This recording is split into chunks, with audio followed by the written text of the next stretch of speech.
नमस्कार मंडळी, मी रोहित पवार आपलं सर्वांचं स्वागत करतोय आपल्या आवडत्या चॅनलवर, ज्याचं नाव आहे बाबाज फूड ब्लॉग. मित्रांनो, आजचा बेत आहे खतरनाक. कारण हिवाळा चालू असल्यामुळं आम्ही नियोजन घातले पोपटीचं.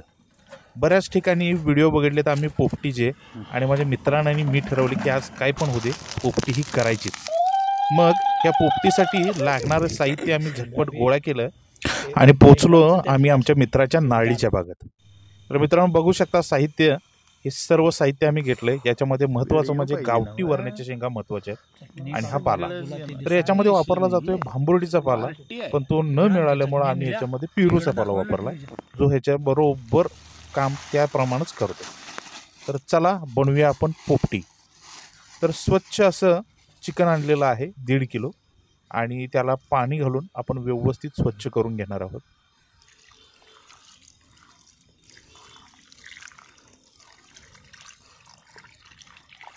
तर भरपूर लोकांनी मला मेसेज केला होता की पोपटी कशी तयार करतात एकदा दाखव तरी.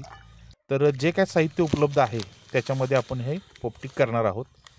तर स्वच्छ चिकन करून घेतल्यानंतर याच्यात मी टाकलं पहिल्यांदा मीठ, त्याचबरोबर हा आहे धना पावडर,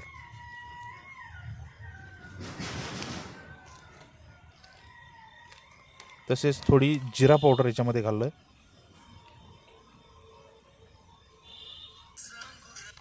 हा आहे चिकन मसाला, तुम्ही कुठल्याही कंपनीचा वापरू शकता, मी काय ॲडव्हर्टायझिंग करत नाही. त्याचबरोबर आलं लसूण पेस्ट, जर तुम्ही घरातून करून आणला आलं लसूण पेस्ट तर ती तर खूप उत्तम राहील. हा आहे कांदा लसूणची चटणी आमची गावठी कोल्हापूरची. तर चवीनुसार याच्यामध्ये चटणी टाकलेली आहे. याच्यामध्ये पुदिना आणि कोथिंबीर समप्रमाणात आपण टाकलेले आहे. आणि ही आहे दही, थोडंसं तेल मिक्स केलेलं आहे, शेंगतेल आहे, आणि ह्या सर्वाला मस्तपैकी मिक्स करून घेणार. हे मिक्स करताना मी हात स्वच्छ धुतलेले आहेत आणि ग्लोव्ज घालून हे सर्व करता येत नाही. तर हे मॅरिनेट करत ठेवलं मी 15 ते 20 मिनिटासाठी. तर आता याच्यामध्ये मला गावली नाही तर रताळ खूप महत्त्वाचे आहेत. माझ्या मित्रांनी पण सांगितली होती, पण ती नाही भेटली. तर त्याचा ऑप्शन म्हणून आपण याच्यामध्ये बटाटो टाकतो, आणि हे बऱ्याच ठिकाणी टाकलं पण जातं. जे मसाले मी चिकनला लावले तेच मसाले परत मी ह्या बटाटोला लावून घेतोय.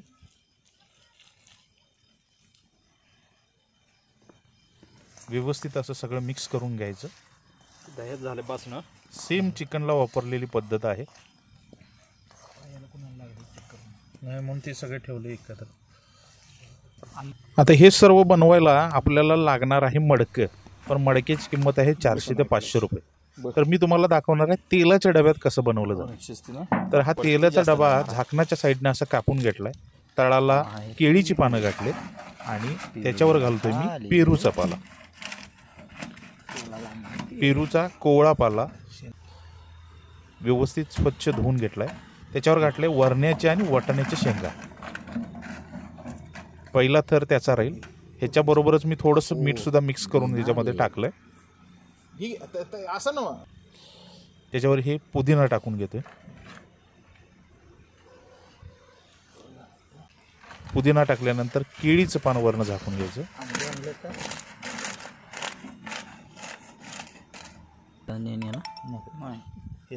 केळीच्या पानावर आपण आता चिकनचे पीस ठेवणार आहे.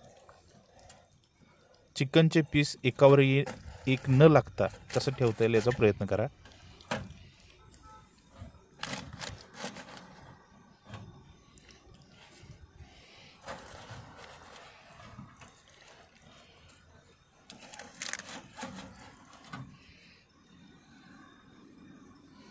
जागा दिसणार. तर हा थर झालेला आहे, आणि याच्यापेक्षा जास्त इथं नाही मावणार, त्यामुळे मी याच्यावर केळीचं पान घालतोय. फक्त मी उद्या गेलो पाहिजे कामावर. आणि ह्या केळीच्या पानावर आपण लावणार आहे दुसरा थर. तर दुसऱ्या थराबरोबर मी बटाटू आणि चिकन दोन्ही पण टाकणार आहे, मग कसं कारण थोडं चिकन शिल्लक आहे. एकसारखं चालत नाही. एकसारखं म्हणजे कुठं लागणार कुठं नाही लागणार. त्यात बटाटू घातलेलास का मग? नाही, बटाटूचे थोडे छोटेच पीस करा, कारण एक वेळ चिकन शिजेल पण बटाटू थोडा कच्चा राहण्याची शक्यता आहे. आपण आणि ही चिकन पोपटी नाही अशीच पहिल्यांदाच करायला कप्प्याचीच असते. खूप भीती होती की बनेल की नाही व्यवस्थित. तर पुढे तुम्हाला समजेलच की नेमकं काय झालंय. तर हा पहिला आणि दुसरा थर लावून झालाय. याच्यावर लिंबू कट करून ठेवलं आहे, ते त्याच्यावर तसंच टाकलं. माझा मित्र म्हणत होता की लिंबू पिळ, पण लिंबू पिळण्यापेक्षा असं टाकलेलं बरा. तर याच्यावर आता केळीचं पान घालून घ्यायचं आहे, आपण व्यवस्थित पॅक करून घ्यायचं आहे की जेणेकरून नंतर याच्यामधलं पाणी बाहेर येता कामा नये. तर आता ही 4 लोकांसाठी 4 अंडी टाकले. चिकन भरपूर आहे त्यामुळे अंडी थोडी कमीच वापरलेत, कारण 1.5 किलो चिकन 4 जणांचे आहे. आणि परत आणि वरण्याच्या आणि वाटाण्याच्या शेंगा. वरण्याच्या शेंगा ह्या गावठीच घ्यायच्या, बाजारू शेंगांनी हे चांगलं होत नाही. त्यात पहिली गोष्ट शेंगांना अजिबात चव नसते. तर अंडी विचार अशी करायचा व्यवस्थित लावून घेतली. नाही अंडी पण शिजतील का नाहीत ही भीती होती, पण तुम्हाला समजेल नेमकं झालंय काय पुढे. लागते चटणी वगैरे काय लागते. आता या क्षणाला मी इथं वरून मीठ टाकतोय, कारण खालच्या शेंगांना मीठ लावलं होतं. इथं मिठाची गरज आहे. आणि आता एवढा मीठ मोठा व्यवस्थित टाकून घेतलं. खायची काय इच्छा नाही. त्याच्यावर परत आणि पुदिन्याची पानं घालतोय मी. पेरूचा पाला 2 डाळ ती ओळखणार याची स्वस्त मिळाली. तिची भाजी होईल. आणि हे सगळं टाकून झाल्यानंतर आपण परत आणि केळीच्या पानाने आणि पेरूच्या पानाने हे पूर्णपणे पॅक करून घ्यायचं आहे. कोथिंबीर भरपूर मिळालेली. मित्र म्हणाला टाक जरा, मग वापरली इथं. हा पेरूचा पाला असा व्यवस्थित लावून घेतोय, कोथिंबीरच्या पाल्यावरच केल्या. ते बी चाललं असतं लय तर हे वाटलं असतं ते. कारण याला आपण काय झाकण बिकन काय लावणार नाही. कोथिंबीरच्या 2 पेंड्या आणा येऊ. त्या पेरूच्या पाल्यावरच आपण त्या पूर्ण रेसिपीला शिजवून घेणार मला काय आहे. वाटतं, त्याच्यात कोथिंबीर मी तुम्हाला पाणी चांगली वापरणार वाटते. नाहीये, जास्त कोथिंबीर झाली की पाणी जेवणाचं काय वापरतच होते? नाही. आता बरेच लोक म्हणतील भांबुर्डीच्या पाल्याशिवाय चव नाही. उपस्थित पण मित्रांनी आणलेला पाला केळी दादा वास बेकार आला, त्यामुळे मी वापरला नाही. दादांचे मनपूर्वक आभार. कारण पहिलाच ट्राय होता, पोपट चुकायला दादांनी नको. जे सहकार्य दिलं त्याच्याबद्दल पोपटीचे धन्यवाद. आणि जे बॅटरीमॅन आहेत, प्रत्येक ठिकाणी हा पाला मिळेलच असं त्यांनी नाही. सुद्धा खाली त्यामुळे वाकून त्याचा जे काही ऑप्शनल काय आहे सहकार्य तर धरलेलं त्याचा आहे वापर करून करायला. आतापर्यंत धरले तेलाचा जे डबा 20 वाकून बॅटरी रुपये धरलेले आहे, म्हणजे जे 400-500 धरायचं आहे ते रुपयाचा धरलेलं आहे. मोठा हंडा, म्हणजे ते मटका आणण्यापेक्षा पोपटीला याच्यातच बनवलं. सुरुवात चव थोडी कमी येईल त्याच्यापेक्षा, झालेली आहे. पण आपलं काम होऊन जाईल. दार झाका तर केळीच्या पानानं चालू आहे. आता आपण कढी हे नसल्यामुळे शेवट पॅक फक्त करायला. दारावरच निभावावं लागेल आज. डबा व्यवस्थित पॅक झालाय. सुरुवातीला फक्त हे आपल्याला आपल्याला कधी पाहिजे आहे दोरीची गरज आहे, तशी ती शेवटपर्यंत राहणार नाही. मध्येच पेटून ते पाहिजे.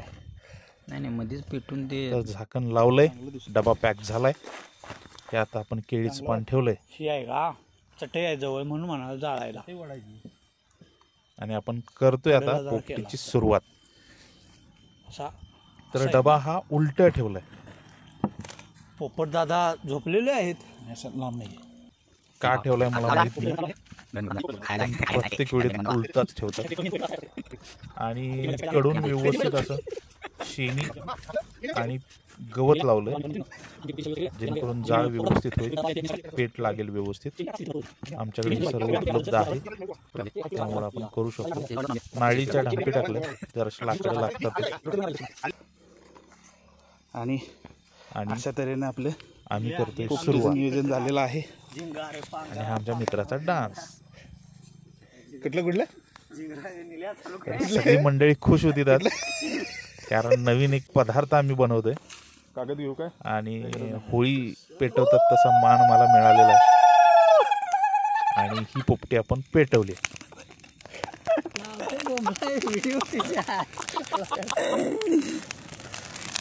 सुरुवातीची 10 ते 15 मिनिटं आपल्याला मोठा जाळ ठेवायचा, तिथून पुढची 15 ते 20 मिनिटं तुम्हाला मीडियम जाळावर ठेवायचं. म्हणजे जाळ नसला तरी चालेल, फक्त विस्तव पडले पाहिजे तिथं.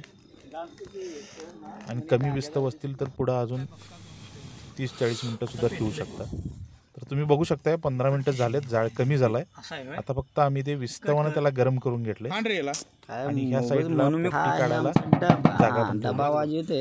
बरोबर 45 मिनिटं पूर्ण झालेत. डब्यावरली सगळी राख काढली, डब्याच्या शेजारचे सगळे विस्तव बाजूला करतोय. ते जाऊ दे, मला हे विसरलं, दोरा कुठं आहे? दोरा पेटला या ठिकाणी डबा अतिशय गरम आहे, त्यामुळे जरासं हळू त्या बाजूला भाजण्याची दाट शक्यता येते. टोपणाला चाकूला भाजलं की साधं आणि भाजत आधी नाही. टोपण हे एका उभा साईडला करू दे रे, चाकूचा वापर डबा केला. उभा करू दे, टोपणाला टोपण उघडं नाही म्हणून. आणि इकडे हे कॉटन सुती कापड आहे. सॉरी, आई जोरात बसले, डबा केला पलटी. जोरात बसले. तर बघू शकताय जे आपण पान ठेवलं होतं ते आहे तसं आहे.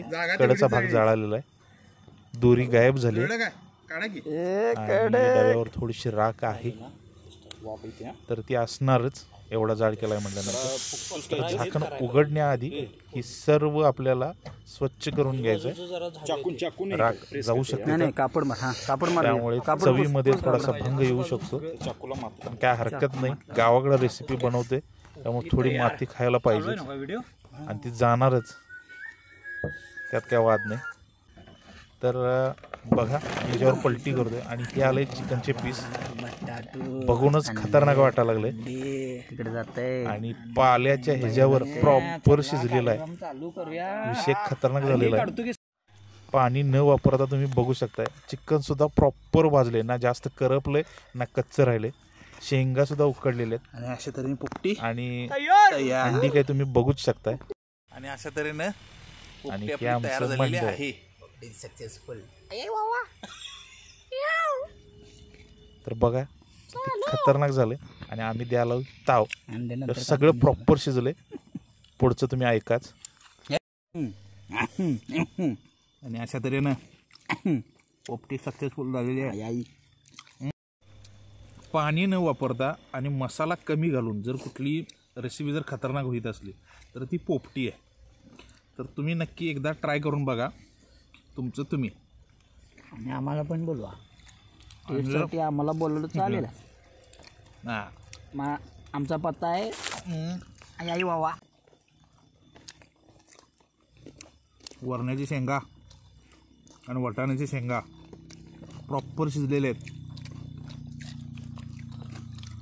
आणि पहिल्यांदाच पोपटी तयार करून सक्सेसफुली तयार झालेली आहे.